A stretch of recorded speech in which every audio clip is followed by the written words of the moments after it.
ஏன் களை இலை இல்லாத ஒரு மரம் இல்லைங்க, எல்லாம் பட்டு தான் போவோம். இலை இல்லைன்னா மரம் என்ன ஆகும்? பட்டு தான் போவோம். அப்ப பட்டு போறதுதான் அவர் விரும்புறாரே தவிர அதை வந்து செழுமைப்படுத்துறதுக்கு இல்ல. அப்ப 2019 அவளை கடுமையா உழைச்சி பொருளாதாரத்தை இழந்தோம் முட்டாளா? அதை விடுங்க, இது என் கட்சி பிரச்சனை. விருப்பம் இருந்தா இருக்கலாம், இது ஜனநாயக இயக்கம், யாரும் வரலாம் போகலாம்.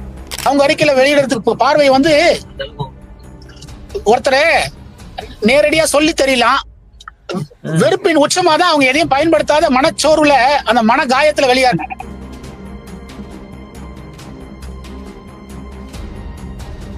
ஓகே, காளியம்மாள் போன்றவர்களும் வெளியேறிருக்காங்க நேற்றைக்கு. இன்னைக்கு நீங்களும் வெளியேறீங்க.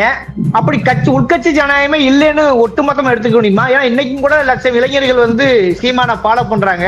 கட்சிகள் அப்படி என்ன நடக்குதுங்கிறத நீங்க ஓப்பனா பேசினாதாங்க மக்களுக்கு தெரியும். கூட இருந்தது யாருடைய பேச்சும் கேட்கலன்னா கட்சி அழிவு பாதைக்கு தான் போவோம். தொண்டர்கள் இல்லாத கட்சியை மட்டும் வச்சுன்னு பயன் இல்லை.